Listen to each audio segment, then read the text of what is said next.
श्री शिवाय नमस्तुभयम। दोस्तों, जैसा कि आप सभी लोग जानते हैं, 21 जनवरी 2026 यानी बुधवार को पड़ रही है माघ महीने की शुक्ल पक्ष तृतीया तिथि। और दोस्तों, यह वह तिथि है जो माघ महीने में पड़ने सबसे बड़ी तिथि है, क्योंकि यह माघ महीने में पड़ने वाली है और इसका बहुत ही बड़ा और विशेष महत्व होता है। पूज्य गुरु जी ने कहा है कि अगर कभी भी मौका लग जाए और माघ महीने की तृतीया तिथि बुधवार को पड़ जाए तो आप लोगों को सातहरा दूर्वा का उपाय तो अवश्य ही करना चाहिए। इन दोनों का संयोग बहुत ही कम आता है। इसी के साथ में गुरु जी ने अपनी शिव पुराण कथा में बताया है कि इस दिन आपको 7 दुर्वा का उपाय तो आपको अवश्य ही करना चाहिए, क्योंकि ऐसा दिन पूरे साल में सिर्फ एक ही बार आता है। और दोस्तों, आप सभी लोग जानते हो कि बुधवार का अगर सबसे बड़ा उपाय है तो वह सातहरा दुर्वा वाला उपाय है। तो दोस्तों, इस बुधवार तृतीया तिथि के दिन आप लोगों को इस सातहरा दुर्वा वाला उपाय को जरूर करना है। बहुत सारे लोग होंगे जिन लोगों ने इस उपाय को ना किया हो, मतलब पूरा साल निकल गया, उन्होंने किसी भी दिन इस सातहरा दुर्वा वाला उपाय को ना किया हो। पर दोस्तों, आपके पास एक आखिरी मौका बचा हुआ है जो कि 21 जनवरी के दिन है। तो इस दिन आप लोगों को इस वाले उपाय को जरूर कर लेना। भले ही आपने पूरे महीने भर इस उपाय को ना किया हो, पर अगर आपने इस माघ महीने के बुधवार तृतीया तिथि के दिन अगर इस वाले उपाय को कर लिया तो आपको इस उपाय को करने का वो फल मिलेगा जिसकी आपने कभी कल्पना भी नहीं करी होगी। इसीलिए आप लोग इस वाले उपाय को एक बार जरूर कर लेना है, ताकि आप लोगों के हाथ से यह मौका ना जा सके और आपको इस उपाय को करने का फल मिल सके। दोस्तों, यह उपाय पंडित जी ने अपनी अभी ही शिव महापुराण की कथा में बताया है, जिस उपाय को आज हम आपको बहुत अच्छे से समझाने वाले हैं। इस वीडियो को देखने के बाद इस उपाय को समझने के लिए आपको कोई और वीडियो को देखने की जरूरत नहीं पड़ेगी। तो चलिए दोस्तों, उपाय को शुरू करते। देखिए, ये इस माघ महीने के बुधवार तृतीया तिथि के दिन ये इतना खास होता है, इतना महत्वपूर्ण होता है। देखा गया है कभी कभी बड़े बड़े पूजा पाठ अनुष्ठान से जो मनोकामना पूर्ण नहीं होते, वो माघ महीने के बुधवार के तरफ से बुधवार तृतीया तिथि के दिन एक छोटे से उपाय करने से ही आपकी मनोकामना पूर्ण हो जाती है। और बहुत सारे लोगों ने इस उपाय को किया भी है और उनको इस उपाय को करने का फल भी जरूर मिला है। अगर आप लोग भी इस उपाय को करना चाहते हैं तो आप इस उपाय को पहले अच्छे से समझ लेना, सुन लेना, उसके बाद करना। आपको इस उपाय का फल जरूरी, और इस उपाय को कर लेने से आपके घर में चाहे किसी भी प्रकार की दुख और समस्या क्यों ना चल रही हो, आपको उसका कारण भी नहीं पता है कि भाई ये समस्या किस कारण से चल रही है, उसका कुछ भी कारण हो सकता है। जैसे इसे पितृदोष हो सकता है या किसी भी तरह का मंगल दोष भी हो सकता है। तो इस दिन आप लोगों को ये वाला उपाय कर लेना है। ये एक ऐसा उपाय है जिस उपाय को अगर किसी विशेष दिन पर किया जाए तो भाई उस विशेष दिन का जो है वह तो मिलता ही मिलता है, पर हमने उस दिन पर इस उपाय को किया है तो हमें उससे भी बड़ा फल मिलता है, और फल बहुत जल्दी मिलता है, क्योंकि आप इस उपाय को बहुत ही बड़े और विशेष दिन पर कर रहे हो। तो चलिए अब उपाय के बारे में बात करते हैं। लेकिन उससे पहले आप लोगों को यह जानना आवश्यक है कि आखिर ये उपाय किस समय करना है, किसको करना है और कैसे करना है। तो चलिए हम आगे आपको वीडियो में एक एक करके बता देते हैं। उससे पहले अगर आप लोग हमारे चैनल पर पहली बार हैं तो हमारे चैनल को सब्सक्राइब करना ना भूलें, और अगर आपके पास कोई सवाल है तो आप हमें कमेंट बॉक्स में बता सकते हैं। और अगर आपको हमारा वीडियो पसंद आया है तो आप हमें लाइक और शेयर करना ना भूलें। और अगर आपको हमारे चैनल की जानकारी चाहिए तो आप हमें फॉलो कर सकते हैं। और अगर आपके पास कोई प्रश्न है तो आप हमें कमेंट बॉक्स में बता सकते हैं। पहली बार आए हैं या फिर मेरी आवाज आज पहली बार सुन रहे हैं तो हमारे चैनल को सब्सक्राइब जरूर कर लेना, और इस वीडियो को करके कमेंट बॉक्स में श्री शिवाय नमस्तुभयम ओम नमः शिवाय जरूर टाइप कर देना। तो दोस्तों, इस 7 दुर्वा वाला उपाय को हमें इस बुधवार तृतीया तिथि के दिन कैसे करना है, किसको करना है, किस समय करना है और कहां पर करना है, ये सारे सवालों के जवाब आपको इस वीडियो में मिल जाएंगे। और जो ये वीडियो देखेगा भाई, उसको सातहरा दुर्वा वाला उपाय जरूर करना चाहिए, क्योंकि इस दिन 7 दुर्वा का भी बहुत ही बड़ा और विशेष महत्व होता है।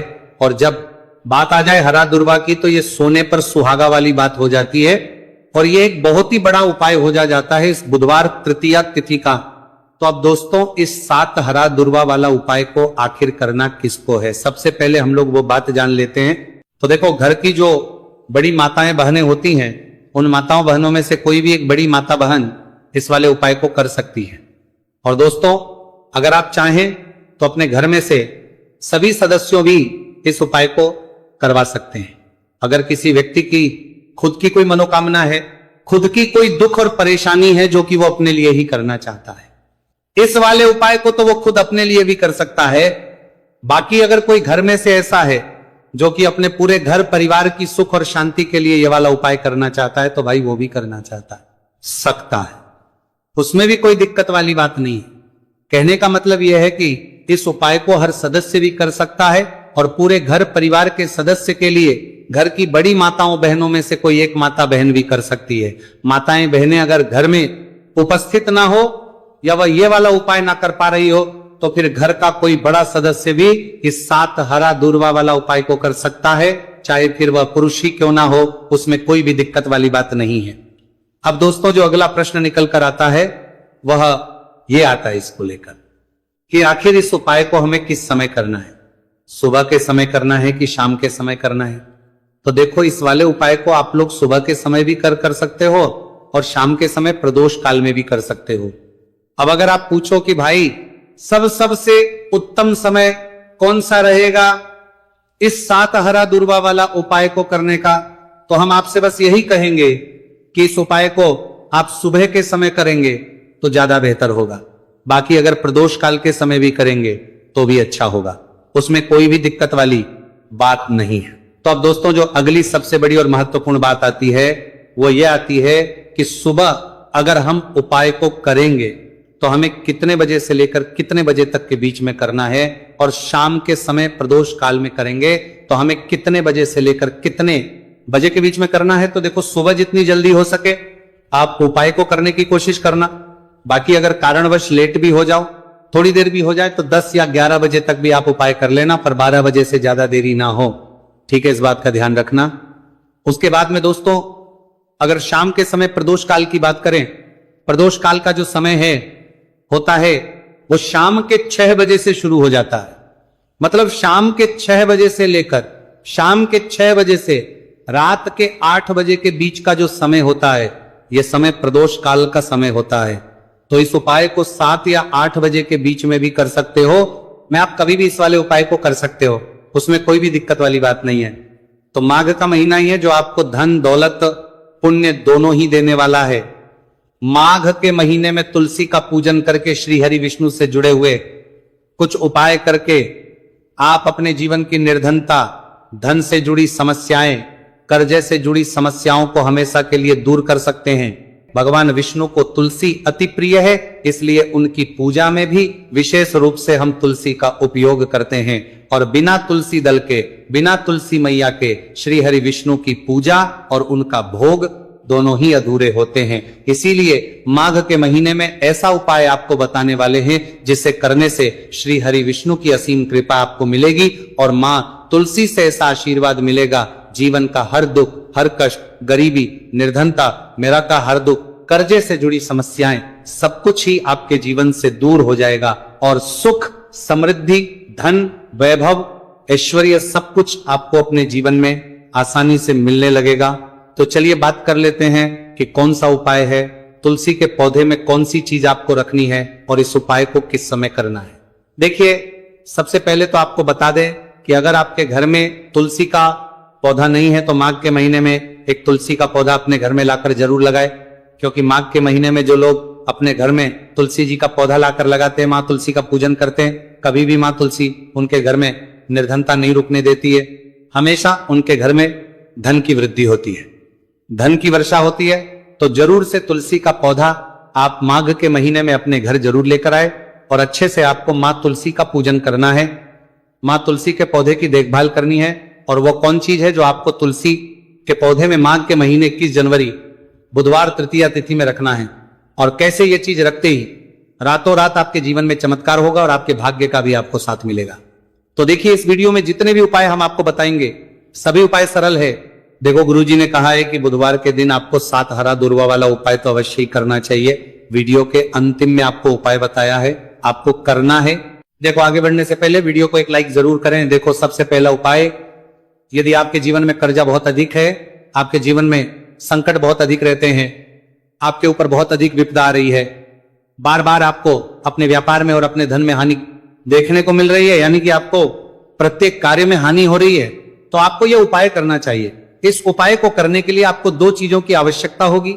सबसे पहले है, आप जानते हो, जो कि भगवान गणेश जी को समर्पित होती है, तो आपको वो हरा दुर्वा की आवश्यकता होगी। साथ ही में एक लोटा जल की आवश्यकता होगी। और आप जब भी उपाय को करें, जिस दिन भी आपको करें, तो आपको प्रातः कल सुबह ही सुबह वह करना है। इस बात का विशेष रूप से आपको ध्यान रखना है। ठीक है, तो आपको एक हरा दुर्वा लेनी है। अगर आधा हरा दुर्वा भी मिल जाती है तो भी कोई दिक्कत नहीं है, बस आपको हरा दुर्वा है।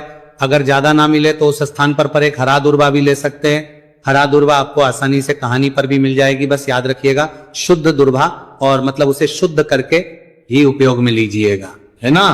तो आपको करना क्या है, एक हरा दुर्वा या एक से ज्यादा भी हरा दुर्वा आप लोग ले सकते हैं। तो एक हरा दुर्वा अपनी ले लीजिए।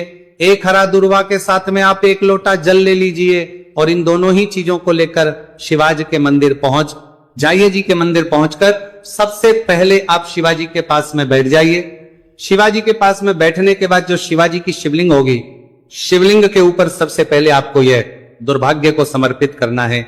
दुर्भाग्य को कुछ इस प्रकार से समर्पित करना है कि जो दुर्भाग्य की दांडी का मुख होगा वह जलधारी की तरफ हो, जहां से जल नीचे करता है ना। और जो हरा दुर्वा का मिला हुआ भाग होगा वो अपने आप शिवाजी के पीछे की तरफ हो जाएगा। ठीक है, तो इस प्रकार से ये हरा दुर्वा का ये दुर्वा आपको भगवान शिवाजी का शिवलिंग के ऊपर समर्पित करनी है। और जो एक लोटा जल आप अपने साथ लेकर आए हैं, इसी दूर के ऊपर भगवान शिवजी के शिवलिंग के ऊपर एक धारा से आपको समर्पित कर देना है। ठीक है, अब यहां पर देखने बात यह है कि यह उपाय इस व्यक्ति को करना है जिस व्यक्ति की नौकरी नहीं लग रही हो। जो व्यक्ति परीक्षा में पास होना चाहता हो, तो इस व्यक्ति को अपने हाथों से इस उपाय करना है, तभी उपाय काम करेगा। ठीक है, उपाय को करने के बाद आपको 3 महीने उपाय आपको कब तक करना है, जब तक कि आपकी नौकरी ना जाए। जब तक आप इस उपाय को नियम के साथ करो, आपकी नौकरी जरूर लगेगी। अब बात करते हैं दूसरे उपाय के बारे में। तो देखिए, दूसरे उपाय जो है, देखिए, इस उपाय के लिए आपको मात्र 1 लौंग का जोड़ा लेना है, यानी कि 2 फूल वाली लौंग लेनी है। साथ में आपको मात्र थोड़ा सा शहद लेना होगा, और इसी के साथ में आपको तांबे के पात्र अंदर शुद्ध जल लेना होगा। अब देखिए, इन सभी सामग्रियों को लेकर के आपको भगवान शिव के मंदिर में पहुंच जाना है। देखिए, ये उपाय आप सुबह से लेकर शाम तक कर सकते हैं। तो वो सबसे पहले तो आपके पास जो 2 फूल वाली लौंग है, उन्हें आपको शहद के अंदर अच्छे से डुबो है, यानी कि दोनों लौंग पर आपको अच्छे से शहद का लेपन कर देना है। अब आपको जो आपके पास एक लोटा जल है, सबसे पहले तो उसे शिवलिंग पर धीरे धीरे समर्पित करना है, और श्री शिवाय नमस्तुभयम इसका जाप करते हुए समर्पित कर देना है। अब आपके पास जो 2 फूल वाली लौंग है शहद से, उसे आपको शिवलिंग पर अर्पित करना है, और आपको प्रार्थना करनी है जीवन में जो रोग की स्थिति है वह समाप्त हो, जीवन के जो संकट और समस्याएं हैं वह सभी समाप्त हो, जीवन से जो कर्ज की समस्या है वह समाप्त हो। इस प्रकार से प्रार्थना करते हुए ये जो 2 फूल वाली लौंग ही शहद संयुक्त इस आपको शिवलिंग पर अर्पित कर देनी है। आपकी जो भी समस्या होगी इस बुधवार के दिन अवश्य ही समाप्त हो जाएगी। तो इस प्रकार से आपको पहला उपाय करना है। अब हम बात कर लेते हैं दूसरे उपाय के बारे में। देखिए, यह उपाय आपके लिए सर्वश्रेष्ठ होने वाला है। देखिए, इस उपाय के लिए आपको चाहिए होंगे 5 हरा मूंग के दाने, और मूंग के दाने कहीं से भी खंडित नहीं होने चाहिए, इस बात का ध्यान रखें। और इसी के साथ में आपको एक तांबे के पात्र के अंदर अपने घर से शुद्ध जल, एक लोटा जल ले लेना है। अब दोस्तों, इन सभी सामग्रियों को लेकर के आपको सीधे पहुंच जाना है भगवान शिव के मंदिर में। देखिए, इस उपाय को भी आप सुबह भी कर सकते हैं और शाम के समय में भी कर सकते हैं। देखिए, भगवान शिव के मंदिर में पहुंचने के बाद आपके पास जो 5 हरे मूंग हैं, उनमें से पहला जो हरा मूंग है, आपको शिवलिंग के सामने जो नंदी महाराज होते हैं और उनका जो पैर उठा हुआ होता है, वहां पर आपको पहला हरा मूंग समर्पित करते हैं, और आपको इसका जाप कर लेना है। फिर आपको दूसरा हरा मूंग लेना है, और शिवलिंग पर जो श्री गणेश जी वाला स्थान होता है, वहां पर आपको ये दूसरा हरा मूंग समर्पित कर देना है। यानी कि शिवलिंग के सीधे तरफ आपको ये दूसरा हरा मूंग समर्पित करना है, और फिर आपको ओम गण गणपते नमः या फिर ओम श्री गणेशाय नमः इसका जाप कर लेना है। तीसरा हरा मूंग का दाना आपको भगवान शिव की सबसे प्रिय पुत्री माता अशोक सुंदरी वाले स्थान पर समर्पित करना। शिव की जो जलाधारी होती है, जहां से जल बह करके आता है, उसी जलाधारी के बीच में जो कहीं कहीं उठी हुई लाइन होती है सांप की आकृति के रूप में, वहीं पर आपको तीसरा हरा मूंग समर्पित करना है और फिर आपको ओम नमः शिवाय इसका जाप कर लेना है। अब दोस्तों, चौथा जो हरा मूंग है उसे आपको भगवान कार्तिकेय जी का जो स्थान होता है शिवलिंग पर, वहां पर आपको ये चौथा हरा मूंग का दाना समर्पित कर देना है और आप ओम नमः शिवाय इसका जाप कर लेना है। अब दोस्तों, आपके पास जो पांचवा और अंतिम हरा मूंग बचा हुआ है उससे जल के पात्र के अंदर डाल देना है और इस हरे मूंग से युक्त जल से आपको भगवान शिव के शिवलिंग का अभिषेक कर देना है। जल आपको बिल्कुल धीरे धीरे समर्पित करते जाना है और लगातार आपको शिव महापुराण के मूल श्री शिवाय नमस्तु भयम इसका जाप करते रहना है। फिर आपको शिवलिंग के आगे बैठकर, यदि आप अपने बच्चों के लिए यह उपाय कर रहे हैं, यदि आप अपने बच्चों की बुद्धि ज्ञान और विवेक के लिए उपाय कर रहे हैं, तो उसके लिए आपको प्रार्थना कर लेनी है, या फिर व्यापार में वृद्धि करने के लिए यह उपाय कर रहे हैं तो उसकी कामना करते हुए आपको प्रार्थना कर लेनी है, या फिर अपनी नौकरी के लिए कर रहे हैं, या फिर अपने इंटरव्यू के लिए, या फिर धन की प्राप्ति के लिए कर रहे हैं। जिस भी कामना के लिए आप उपाय कर रहे हैं उसे परिपूर्ण करने के आपको महादेव से प्रार्थना कर लेनी है और फिर आपको वापस अपने घर आ जाना है। पूज्य गुरुजी ने कहा है कि जो भी व्यक्ति इस उपाय को कर लेता है तो यकीन मानिए आपके जीवन की जो सारे संकट, कष्ट और बाधाएं ही वह सभी समाप्त होंगे। अब हम बात करते हैं अगले उपाय की। इस उपाय के लिए आपको एक दीपक लेना है। दीपक आप मिट्टी का भी ले सकते हैं और शुद्ध आटा मढ़कर उसका दीपक भी आप तैयार कर सकते हैं। अंदर गोल बाती का प्रयोग करना है और दीपक के अंदर आपको शुद्ध घी का प्रयोग करना है। इसी के साथ में आपको मात्र एक फूल वाली लौंग लेनी होगी। अब ये एक दीपक और एक फूल वाली लौंग लेकर के सीधा आपको पहुंचना होगा बरगद के वृक्ष के। वहां पर देखिए, सबसे पहले तो आपके पास जो एक फूल वाली लौंग है उससे आपको बरगद के वृक्ष की जड़ में समर्पित करना है। देखिए, अगर आपके जीवन में कोई भी बड़ा संकट आने वाला है, कोई बड़ा कष्ट आने वाला, तो वह इस उपाय के माध्यम से दूर होने वाला है। महादेव की विशेष कृपा रहेगी कि जो भी संकट आपके जीवन में आने वाला होगा वो भी दूर हो जाएगा। तो आपको एक लौंग समर्पित करनी है बरगद के वृक्ष की जड़ में, और वहीं पर आपको जो है गोलबाती वाला दीपक जो आप लेकर के गए हैं उससे भी वहां पर प्रज्वलित कर देना है, वटकेश्वर महादेव का स्मरण करते हुए। देखिए, जब भी आपको जीवन में इस साल लगने लगे कि आपके जीवन में कुछ भी अच्छा नहीं चल रहा है, तब भी आपको इस साल उपाय करना है। तो इस प्रकार से आपको यह उपाय करना है। अब हम जान लेते हैं चौथे विशेष उपाय के बारे में। देखें, यदि आपके विवाह में, शादी में कोई भी समस्या आ रही है, यदि आपका जो कर्ज है वह दिन पर दिन बढ़ते ही जा रहा है, तो आपको यह चमत्कारी उपाय करना चाहिए। कोई भी समस्या अगर जीवन में है तो उसे दूर करने के लिए आपको इस उपाय करना चाहिए। मंगल दोष से जुड़ी हुई समस्या भी है तब आपको यह उपाय करना चाहिए। देखिए, इस उपाय के नीचे पारा बोलकर नहीं चाहिए ले आपको एक तांबे के पात्र के अंदर अपने घर से शुद्ध जल लेना है और इसी के साथ में आपको एक चुटकी लाल चंदन लेना होगा। अब आपको क्या करना है कि जो लाल चंदन आपने लिया है उसे आपको उससे जल के पात्र के अंदर डाल देना है और यह जल जो है आपको लाल चंदन से युक्त तैयार कर लेना है। और यह लाल चंदन से युक्त जल आपको भगवान शिव के मंदिर में लेकर के पहुंचना है, लेकिन उपाय भी आप सुबह से लेकर के शाम तक कर सकते हैं। अब दोस्तों, ये जो लाल चंदन से युक्त जल है इससे आपको भगवान शिव के शिवलिंग पर धीरे धीरे अर्पित कर देना है और आपको लगातार श्री शिवाय नमस्तु भयम इसका जाप करते रहना है। देखिए, यदि आपके जीवन में विवाह से जुड़ी समस्या चल रही है तो आपको मंगलेश्वर महादेव का स्मरण करना है, और जीवन में अधिक कर्ज की समस्या है तो आपको आर्यन मुक्तेश्वर महादेव का स्मरण करना है। देखना, एक दिन आपकी सब तरह की समस्या जल्दी ही समाप्त हो जाएगी। तो इस प्रकार से आपको ये चौथा उपाय करना है।